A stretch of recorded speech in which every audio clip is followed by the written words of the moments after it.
So we're all running around using ChatGPT and Gemini and Claude and these tools, and it's great. It can write letters for us, it can do emails for us, and I've even posted previously about how it could potentially just ruin the music industry, and it's already doing that.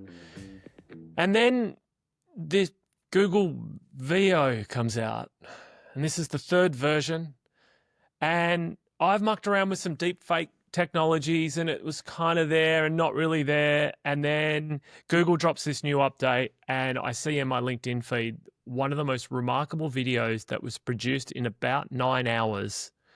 And I went, wow, what does this mean for the video industry? What does this mean for marketers? And to understand all of this, I needed to talk to an expert. Michael Gilday is the CEO of Deep Vibe, and that is a digital agency, creative agency that does some of the most remarkable video and audio productions that I've seen. He's an expert. He's been in this industry. He was on Lost. He's been in this industry for a long time, and he has the perfect balance of let's embrace cutting edge, but let's do it with utter cynicism. And it's super interesting to get his take on what he thinks is happening in the industry and where we're going. And I did a really quick podcast recording with him. So I hope you enjoy the podcast. It's not that long and it's a little bit visual. So if you have trouble following it on the audio, if you're listening now, just imagine what we're talking about and jump on YouTube and search for it on Tech Seeking Human and you'll see the video of what he produced as well. And that might make it useful for you. Hope you enjoy it. The Tech Seeking Human podcast is a podcast about AI developed by humans. We're asking the big questions. Is AI going to cure cancer? Is it going to make our lives better? Will it help us improve our jobs? Or will it eliminate them altogether? Potentially even eliminate humans altogether. Dave, you and drama. Well, it's possible. So we set off on a journey to interview some of the brightest minds in the world. TED Talk speakers, thought leaders, keynote speakers, authors, journalists, people like Max Tegmark, Trisha Wong, Hannah Fry, the list goes on. See, Max actually thinks that the AI could potentially wipe out the human race. Well, less than 50%. Join us for the Tech Seeking Human podcast. Subscribe now, hit the like button.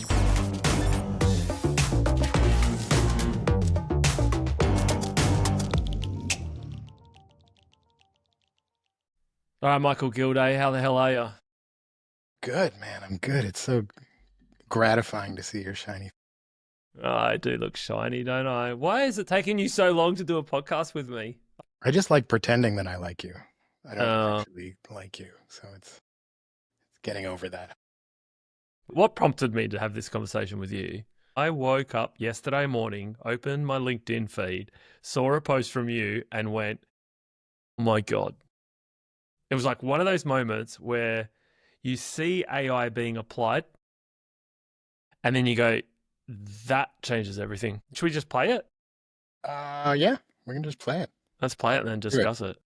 I think it's better experienced in person. I was a vibe coder before it was cool. Now I'm just tired.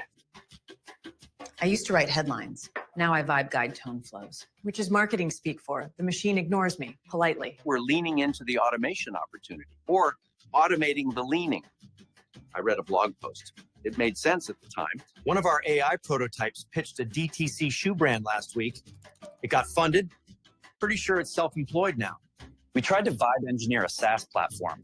We ended up with a mood board that crashed. Is failure a vibe? Leadership isn't about doing, it's about guiding the vibe. That's irreplaceable, right? We used to talk about culture. Now I just optimize for synthetic sentiment index. I think I'm in a Black Mirror episode. I vibe coded a vision board this morning. Is that what you guys say now? Vibe coded? No? Okay, cool. Vibe marketed my cat into a micro-influencer. Our Q2 deliverables failed the Gen Z vibe check, so we pivoted to astrology. I joined the board to offer wisdom and oversight. Now I mostly nod while the AI presents quarterly results I don't understand. Look, I've got decades of experience. You can't just replace that with a few prompts and, oh wow, that's alarmingly good. Do you understand how many lawsuits we'll face if the AI keeps impersonating the founders on Slack? Please. I need 1 week without a vibe pivot. I don't know what any of it means. Vibe engineering, AI mood boards, it's all nonsense. But if it lets me cut 90% of the staff, I'm listening. We hired a full-time vibe engineer. He cried in the meditation pod. I was running 9 AI tools at once. Midjourney, Cursor, something called Vibe Wrangler Beta. Then I found it. The original Vibe. Deep Vibe. Deep Vibe made me realize the deepest vibe is clarity. Also, they didn't try to sell me a subscription tier called Vibe Plus. Respect. Look, between you and me, the CEO, the CMO, the CFO, we're the most replaceable people in the company. We just have better parking spots.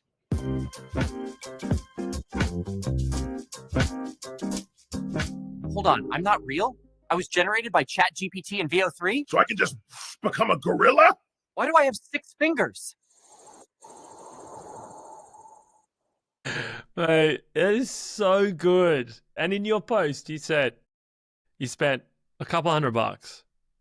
Yeah. And for everyone that isn't plainly obvious to them, that was generated with AI. None of those things were real. No. And a new, a new cutting edge model that Google put out 2 days ago, which had key elements that I've been waiting for, like really good lip sync, but it's also all the audio is generated. It's all VO3, and the audio was generated along with the visuals, the amazing lip sync. The prompts were pretty straightforward, but the performances, everything's just mind blowing. How long did it take? Well, I had the idea at 6 a.m. I woke up out of a dead sleep. I put down a quick note in Obsidian, which was probably like 3 sentences. And then I went back to sleep for a little while. And then I got up and I started collaborating with Claude and ChatGPT. First, I did deep research on the whole vibe marketing thing, because the big motivation is I have an agency, a creative production agency, as you know, called Deep Vibe. I was vibing first.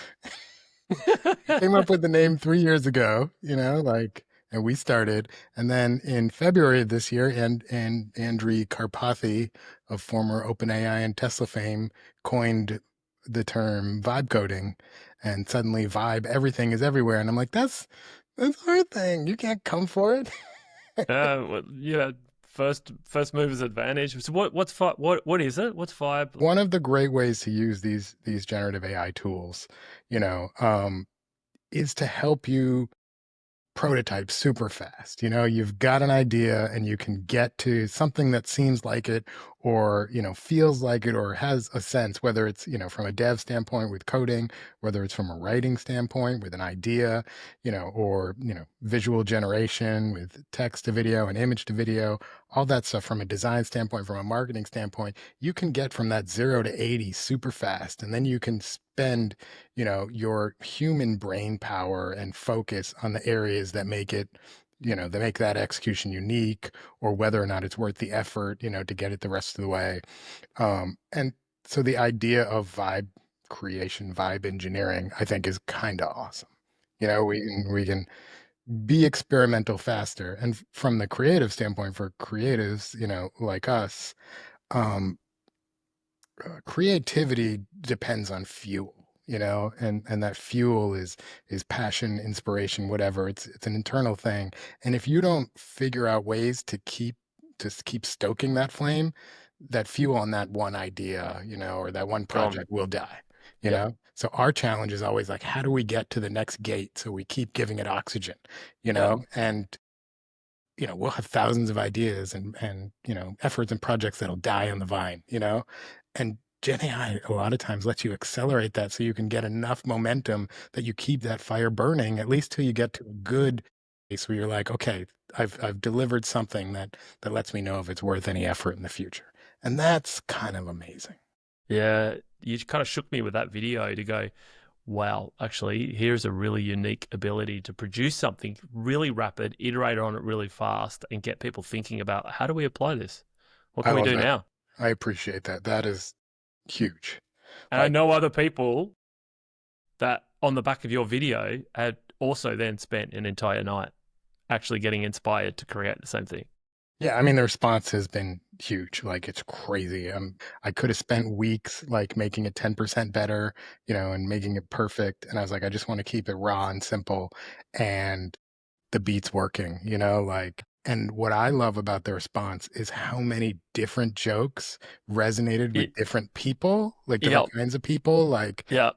there's a lot in there somehow for, There was it systems is greater than HR.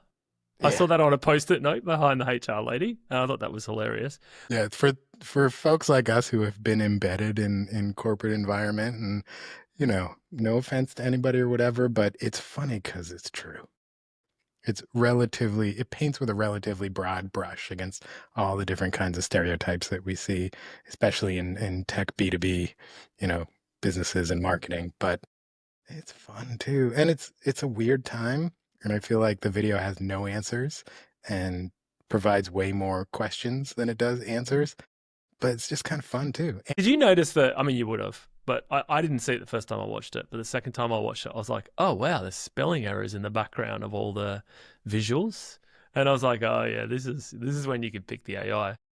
Yeah. Oh, yeah. No, and I mean, uh, I s- we spend a lot of time with Gen AI tools, and my job as CEO and executive creative director of Deep Vibe is to validate which tools, models, platforms are actually worth the time. It just keeps accelerating, and the real power in these tools is when you get them, to sort of complement each other, and ping them off each other and get a bit more of a force multiplier effect, and I'll ping Claude off of ChatGPT, off of Claude, and then, do a perplexity search and then bring all that into Midjourney or ChatGPT 4.0 image generation, which is mind-bogglingly good too.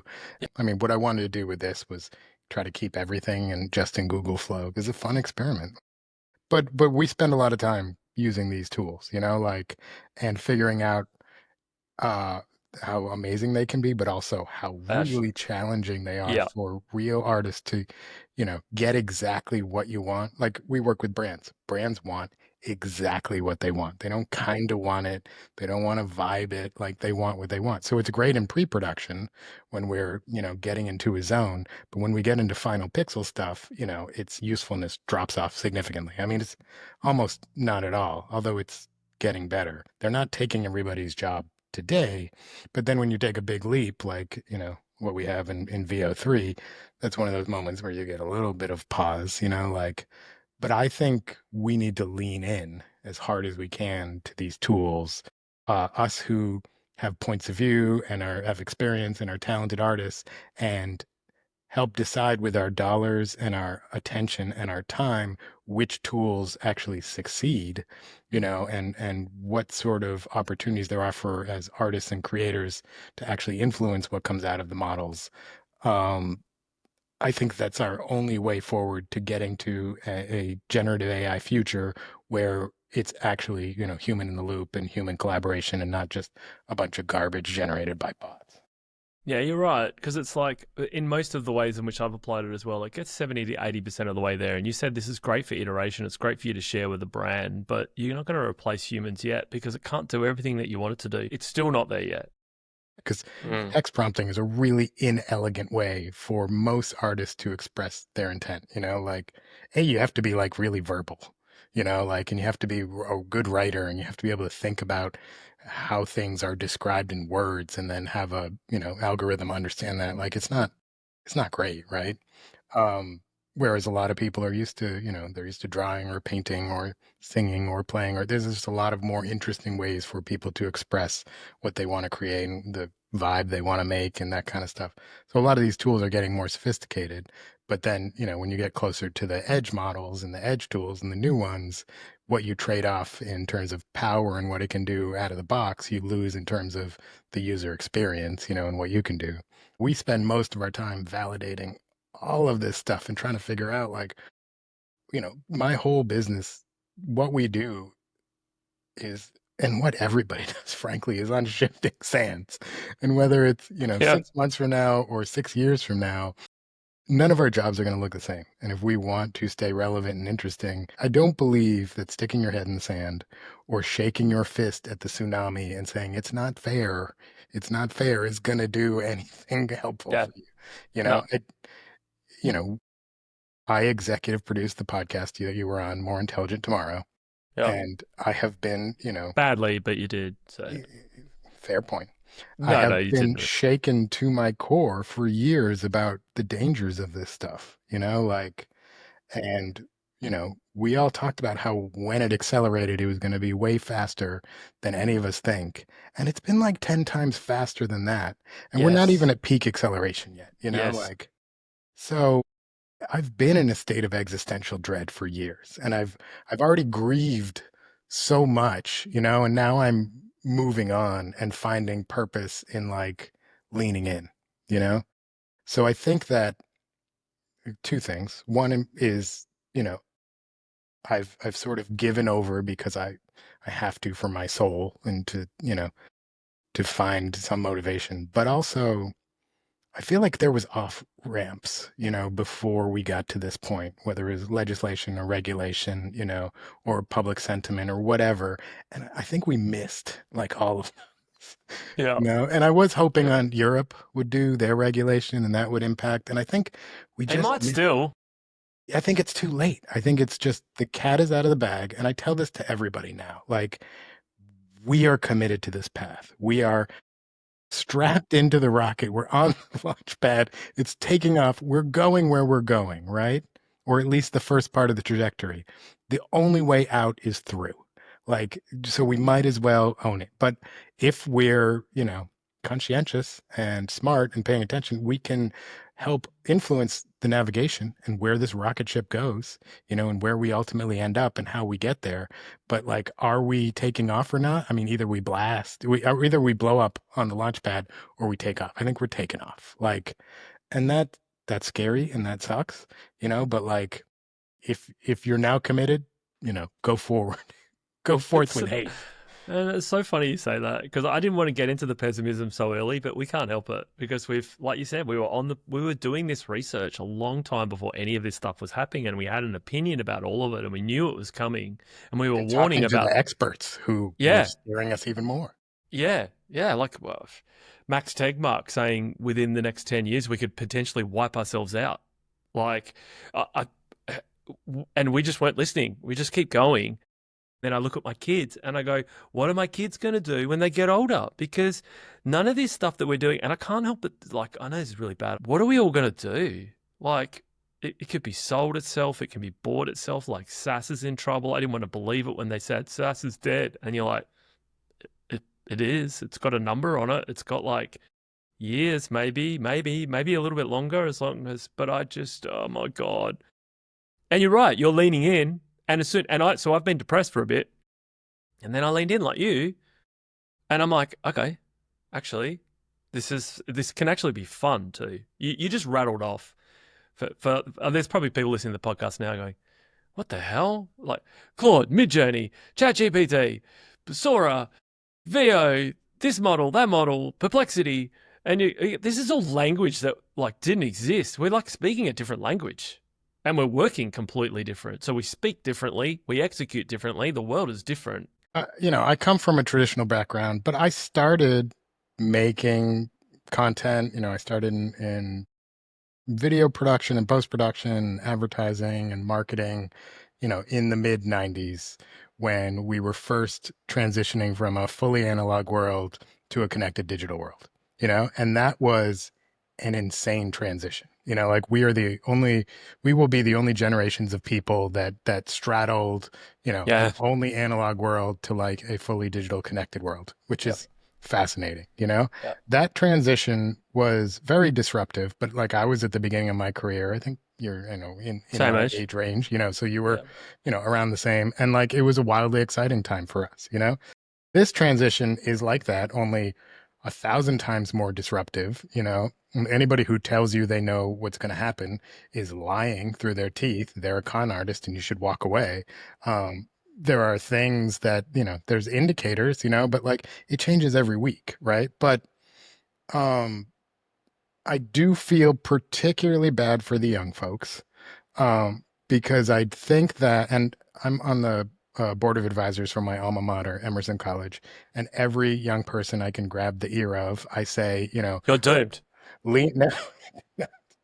I say lean in, and learn these tools and be the resources for older folks like us, because those entry level jobs, the junior writer, the junior animator, junior designer, all those, apprenticeship type positions where you could get in, you cost a third as much, and it would take you 3 times as long to do it, but you were learning stuff, you were collaborating with experienced professionals.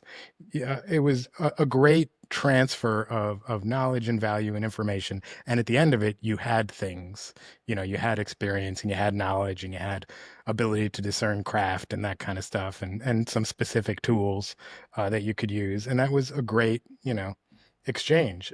All those jobs are, if not gone, going away. Like, LLMs are a whole room of writer's assistants, like, Midjourney can do junior and advanced, fucking design and shit. Like, uh, those opportunities are going to become less and less, so if you can be the best or great at using these tools and know which ones are actually worth the time, because all of these tools are potential time sucks, and traps eventually when, the whole, approach kind of shakes out and the different platforms, settle out as to who's the leaders, then you can learn those tools. But in the meantime, just figuring out where to spend your time is a very valuable job. Do you reckon that's the thing? You just made a really good point. And I've been thinking about this. So ChatGPT had this advantage. It felt like it got out early. People were using it. Claude's been great. And I've been using that as well, been coding with it, etc. But felt like Gemini and Google were behind. And I knew like DeepMind actually probably had more intelligence than the rest of all of this stuff put together, but they just didn't show it. And I was like, don't underestimate what Google's got cooking. Do you think this is a move by Google with this latest update for video streaming? Because video is like almost like one of the last frontiers. It's like one of the most difficult processing pieces to pull together. You can do writing, and they've shown how they can do writing. It can do analytics. It can do that really easy. All the use cases of like, then it did picture generation, and video was like the next thing. Do you reckon they've just gone, let's just now show everyone what video capabilities we're brewing and we have that would then lean us back towards people using Gemini for their everyday work, for using them for creating copy, for PowerPoint presentations, for just the mundane stuff that we have to do in our jobs that probably won't exist soon. Is it a market move? I've got complicated opinions on Google. So a lot of what they're doing with like the VO3 video model is not Runways of the world and, the Pikas, and there's a ton of great text to video and image to video solutions out there that are really good and are probably better in terms of generation quality. But what DeepMind, and you're right that DeepMind was definitely had some amazing stuff that they were kind of holding back on trying to get further on, it seems, from an outsider. What's really amazing about it is, the lip sync, the audio generation with the lip sync, plus the performances. The fidelity is not the best. And the idea of using Flow as sort of an orchestrator created super cool. Google's biggest problem, two things. One, their moat in search is gone. Like, maybe not gone today, but they know that the biggest driver of their business traditionally is over. Like, asking LLMs questions is way more satisfying experience. You get way more value out of it than what happens in search nowadays. And so they want to still be that query. Instead of searching, they want to be the query engine. And it feels to me like this video is just another lean in to go keep querying with us. Like, don't let ChatGPT become the default. Well, yeah, but this is going to be a battle for how much compute can you extract from audiences and get them to pay for, and to some extent storage and stuff. But time and attention, so I think it's all interwoven. But Google's biggest problem is Google, and how they structure things and how they name things and how lumbering they are. They've got Gemini, they've got Vertex, they've got Notebook LM, they've got AI Studio. Like, it's so confusing. And then they have the stuff that's incorporated into, like Gemini in Google Docs. And Google did all their experiments back in the day, when they were doing moonshots and they were creating cool stuff. And then they like killed all of them. And you have a product like Google Slides, that like somehow got adoption everywhere, but they did just enough to get it out there and get people using it, and then didn't add a feature for 10 years or what felt like 10 years. Maybe it was like 5 or 8 years. And it's like, what in the hell? Like, can you please, we're all using it. Can you please like let me embed a video? Like, why do I have to put in a Google you Drive link or a YouTube embed? Like, why am I saddled with this? And then the second everyone else starts innovating with all this stuff, if you look at Slides right now, like in the last couple weeks or months, now they have all these new features. And it's like Google finally like woke up that if they don't innovate everywhere they can, they're gonna die, but it's, I have a lot of issues with these giant behemoths, deciding our future. So I do like the renegades, and there's well-funded renegades, there's more independent renegades, and I try to, I believe in Anthropic, who make Claude. I think their philosophy around responsible AI, real or not, is a lot more palatable to me than, say, OpenAI. I'm still using all of them, but I can choose with my dollars and my time where I put more.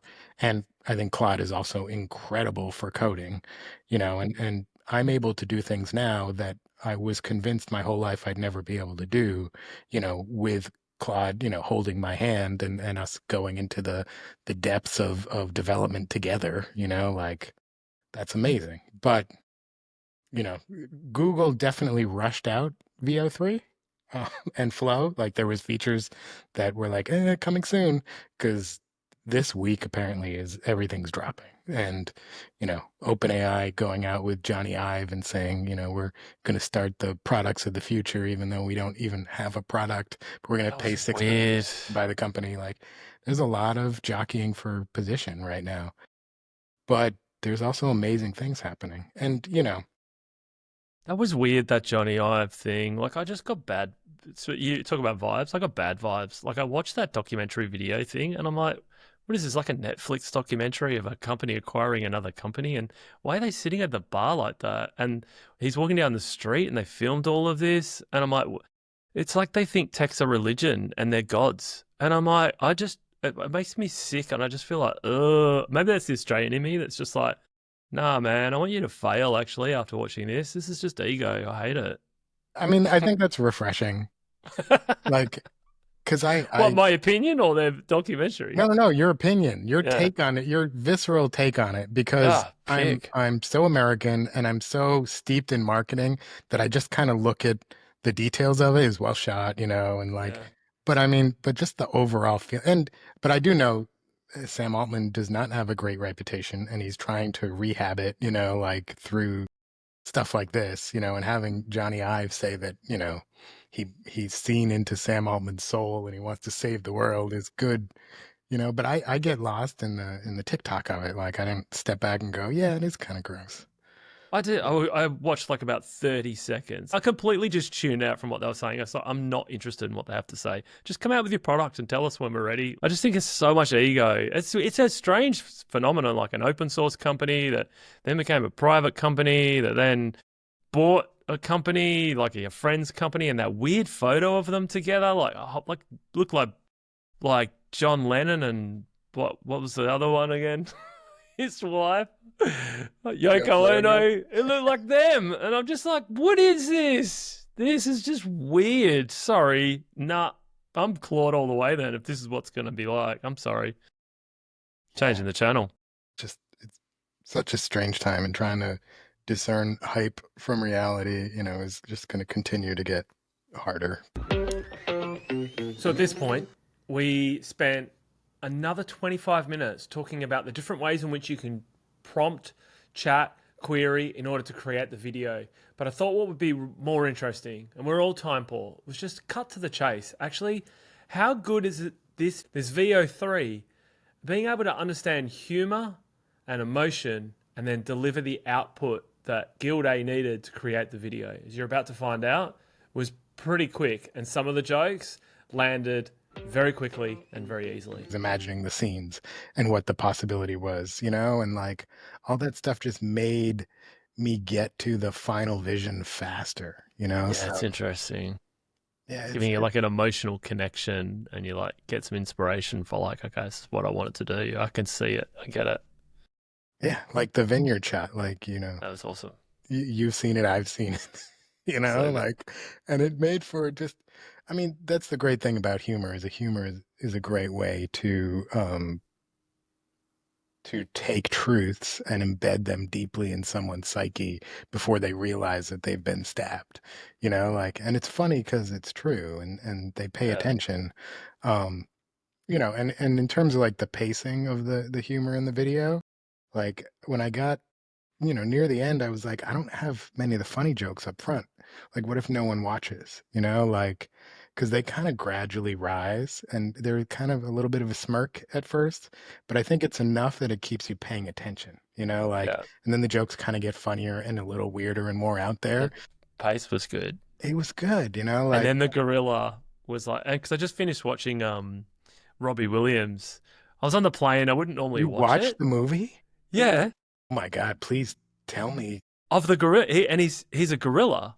I know. The I whole saw the trailer and I was like, they saw Pharrell in Piece by Piece as a Lego guy, and they're like, let's do that, but with Robbie Williams and a gorilla. And I was like, who is the audience for this? And then it bombed in the theaters, like bombed. But I didn't get. I mean, I was stuck on a plane, and so I couldn't, and I had no You only had one option. option? Yeah, I didn't know. No, Wasn't, please. mate, No. we're not, What? Hold on. Couple we're steps not back. flying in No, the no. 90s, man. Walk me through every decision point that led to you watching this. And did you watch the whole thing? Yes, I did. So I immediately That's the pictured. part that people confuse you guys for Brits. No, but I pictured when you said I didn't have any other choice. I was like, you know, remember when the TVs when we flew in like the 90s and there'd be like one TV and it would come down and you go, oh shit, I've seen this, and it's like the one show. Anyway, no, it wasn't that option. It was before we took off, and I was like, what's this gorilla movie? This looks stupid, and the cover of it looked stupid. And then I looked it up before we left, so I like looked it up and I just went, like, I like music. And I don't love One Direction or whatever band that he was in, but I just love those stories. And I love those documentaries that are based on true story. Anyway, I looked it up, got like really good reviews on Rotten Tomatoes, I think. For the 2 seconds that I looked at it, I went, oh, that's good enough for me. Like, I don't want to scroll, and I'm on the plane for ages. I'm like, I don't give a shit. So I was like, he's not really going to be a monkey the whole way through the movie, is he? It's a bit like Hamilton. You go watch Hamilton and you go, oh, come on, they're not going to sing the whole show, are you? And you're like, Dave, what part of the memo didn't you get? Amazing. Yeah, I know, but at the start, you go, I don't think I'm going to put up with them singing the whole time. And so with him dressed as a monkey, I go, eventually he must stop being a monkey. But after a while, you go like, kind of like the monkey. And there was even a scene where he's in the bath. Did you like it? Was it good? I liked it. And he was in the bath and the grandma was washing him. And I was like, it's a lot of fur. And it like, it took me away from the fact that it's Robbie Williams. And like, I thought it was really good, man. Like I like it had Oasis in it. And they actually had them as Oasis. Bombed. As far as I know, it bombed. Like, man, I'm a low bar then. No, but that doesn't mean it's bad. Like, it's like, if it's going to be far out there, you got to figure out how to sell it. And I don't think but like, did you see Piece by Piece, Pharrell's story? Pharrell Williams, the producer? It's incredible. And it's him as a Lego character. Like, you know, it's a Lego movie. And it's a music, you know, not documentary, but like a, you know, biopic. Piece by piece. Okay. It's so good. It's so much fun. And we saw it in the theater, and it's like they try to do that, but they're like, let's make it a gorilla. And it's like, I don't know. I'm glad you Oh, enjoyed it. I loved it. Like I've got it.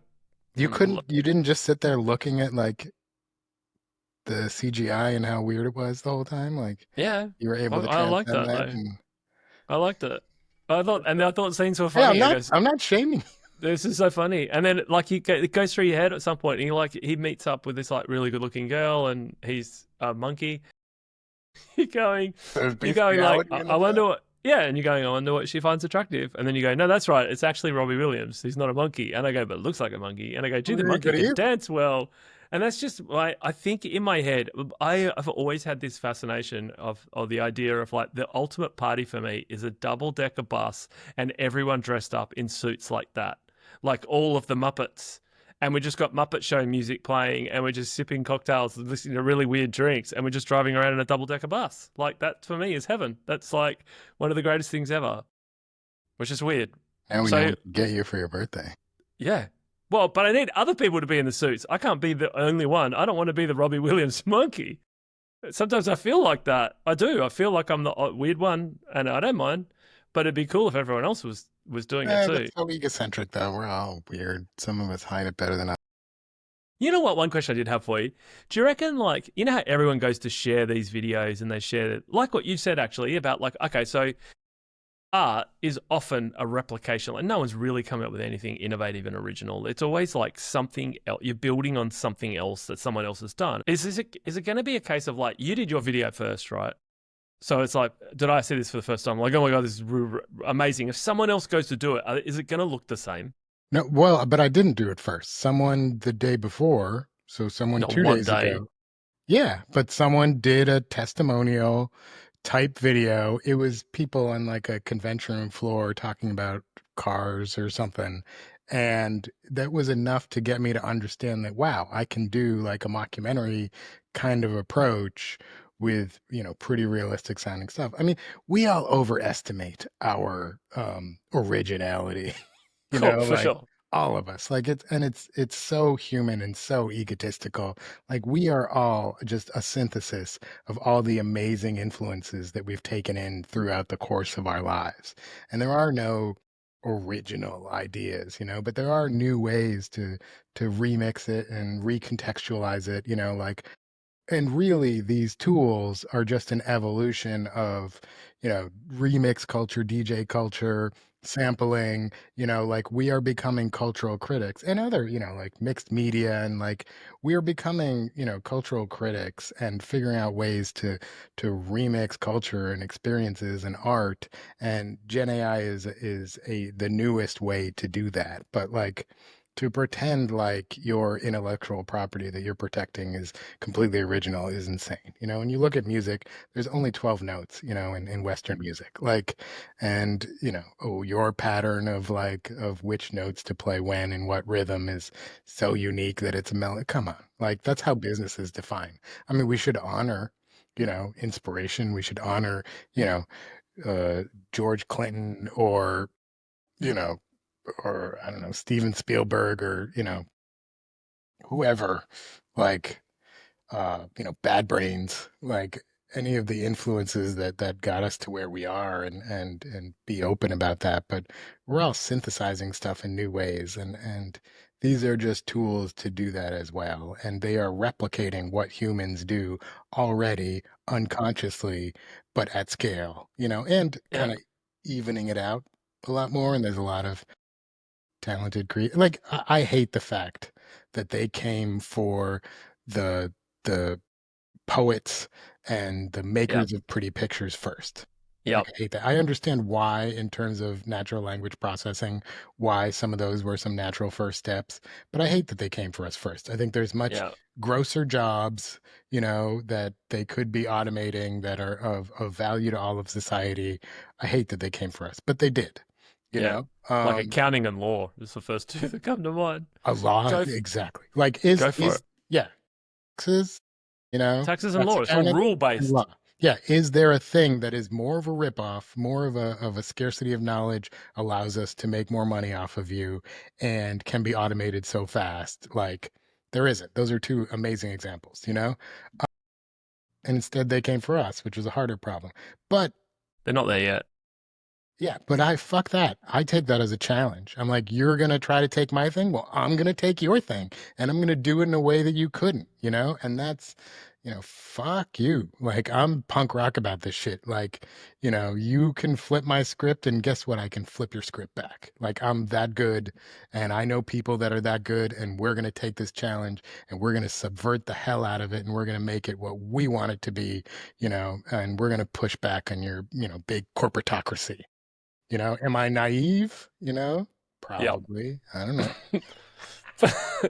But it's But I'm worth gonna go trying. there and fight What it, else? right? Yeah. What else? What else you got? There's no point just Give sitting up. back and going, "I'm not going to do it." Yeah. I don't have enough money or resources to just go lie on a beach, So yeah, I'm gonna keep leaning in and having fun and breaking the rules, and we'll see what happens, and encouraging other people to throw creative Molotov cocktails at the system too, and like use their new tools against them, like whoever them is. Like, who cares? I love it. I think it's too much to unpack. Like, a part of me wants to go, like, what's going to happen next? And what about political gain and all these videos that can produce, and with the social media, and is no one going to believe anything that they see on Facebook anymore? Yeah, well, firstly, A, they shouldn't. But B, maybe that will actually start to happen. But here's the thing. It's gonna be awesome for a little while before all that dystopian stuff happens, and it's not guaranteed. Technology creates problems, and then technology solves problems. Yeah. It's only going to be this fun right now, so we might as well enjoy it before it's gone. Like, we're now back in our 20s, like in terms of technology. Like, enjoy it and let's use it, because pretty soon we're going to be in our 30s with this technology and have kids with this technology, and we're going to have a mortgage, and we have to be responsible and boring, and it'll slowly eke away all our enthusiasm for life. So, like, let's lean into the teen 20 years of AI. Yeah, you're trying to use an analogy there of like, let's pretend we're 20 and let's get into it again. And then I was following you for a bit, and then let's have kids. I'm like, is in its 20s. So let's be with it. Let's be wild, because the technology will be old and chained down and either destructive or just soul crushing and miserable in 5 or 10 years. Like, we only have this one time to let it be pure adventure. So your advice to, I often ask this question, your advice to your younger self, you're 18 again.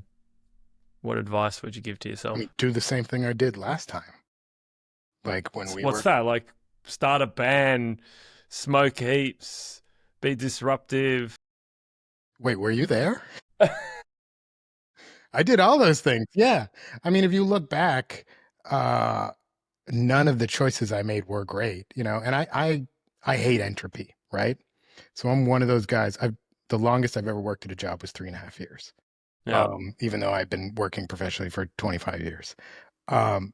I have a tendency, when I start to feel that entropy kind of settle in, to like do extreme things, like throw myself out of the airplane and try and figure it without a parachute and try to figure out if I can land. Am I that clever?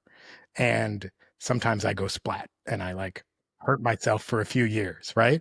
But other times I figured it out and amazing things have happened, like I ended up on the pilot of a TV show as a PA in Hawaii that ended up being one of the most significant television shows, in the history of the development of cinema, on the show Lost. And I ended up there by accident, and I answered a Craigslist ad, and I ended up doing 2 seasons of Lost. What?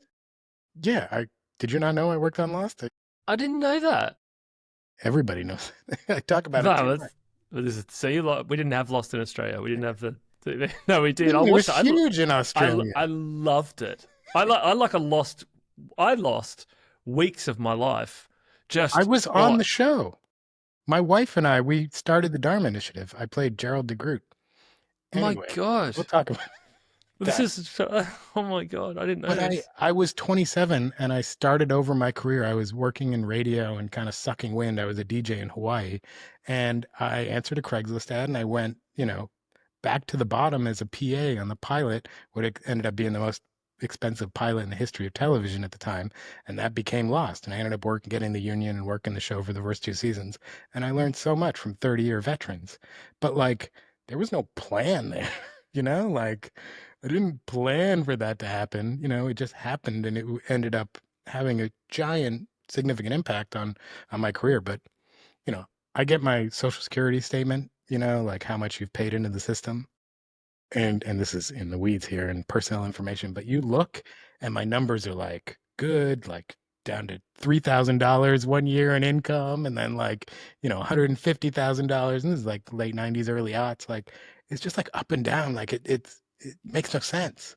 I had no economic security. I made a lot of money and then I made absolutely no money. I made terrible decisions that turned in retrospect to be amazing decisions that made me, a better, person and artist and leader.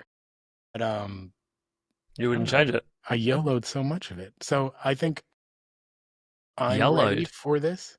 You only live once. What does yellowed it so much mean? YOLO'd. Oh, You YOLO'd. only live once. Oh, yeah, I'm okay, trying get to it. be with the not Hip. the current generation, but maybe the one right behind. Yeah, there's so many things that they do now that I just go, I have no idea what you're talking about. All right, last one, right? You finish the sentence. AI will ... Be your friend and your worst enemy. Mm. All at the Yin same yang. I time. like it. I like your like pro-negative type feeling. I never give people the opportunity to think about that question either. It's interesting what they come up with. Someone once said, "Do the ironing for me," and I went, "Think a bit bigger." If you don't have cognitive dissonance on AI, then you're not paying attention. Like anyone who is blindly pessimistic or blindly optimistic has not been actually looking into what's happening. The potential for medical breakthroughs, Yeah. for fighting climate change, for environmental, for discovering new polymers, for all those potential is huge, Yeah. and its potential to, like we said on More Intelligent Tomorrow, the ability to amplify and scale good is off the charts, right? And the ability to amplify and scale bias and evil and all the worst parts of humanity is off equal the the charts. charts. And as we know, the history of humanity, there tends to be a pretty strong leaning, for long periods of time towards the bad, and then the pendulum will swing and, the pendulum swing keeps getting further. But I mean, it's both the greatest and potentially worst thing ever. So I think pretending it doesn't exist is not going to help you or anyone else. Unless you can afford to live on a beach and disconnect from everyone for the rest of humanity. Yeah. And if someone wants to invite me and my very small family to do that in We could do relative this. luxury, you can reach out to me on LinkedIn and send me a message. But barring that, I'm going to keep fighting and know that I can't solve everything, and I'm going to keep shining a light, for the original people, for the interesting people, for the thinkers, and the people who want more out of life. Here's a path, or here's some options you can explore, because so many people are doing that for me right now. My network, last thing I'll say, I somehow, LinkedIn is my favorite social media network. Yeah. And it blows my mind because that was a really weird, nerdy thing to say before. But I feel like the way they've protected the algorithm, even though it's hard to crack, and the way it's kind of evolved into, and part of it is my network and how I've sort of curated it, but I learned so much. There's two places to learn about cutting edge AI stuff. There's X, Twitter. I, for years, would not call it X, but fine. Okay, it's X, fine. And I hated Twitter. I hate X. Like it's like yelling loudly in a party. I have no interest in that, And then there's LinkedIn. I'm not going to participate in the whole X thing. So I get a lot of value from LinkedIn, and I learn so much, and I see so many people doing cool stuff and sharing cool stuff. And, somehow, I'm about to turn 50 and I'm like, oh man, LinkedIn is cool. No, you got to believe me. Like, I don't know, it's probably not, but I get a ton of value out of it now that I never thought I would have gotten, and people give me gifts and I want to pass those gifts on. And I think the more that we do that as a society, the better off we'll be. Are we going to solve the big problems? I don't know, probably not, but keep bending the scale towards the good. I love it, man. I love what you've said. It's been a great time talking to you again. I agree with you with LinkedIn. It's where I go to learn stuff. And I like your posts, and that's how I got inspired to talk to you. And I feel inspired now having spoken to you because it's seeing your post led me to have a conversation. Now I've had a conversation. Now I feel good. And That's so what we got to do for each other, man. I love it. It's really And good. I miss you. It's so good to see you. I mean, you moved back. Yeah, and then you pissed off. The U.S. and Massachusetts, and I leave, so we've only gotten together once. But you keep fighting the good fight. You're one of the good ones. Oh, thanks, buddy. Well, let's catch up properly sometime this year. See you in the desert, brother. Peace.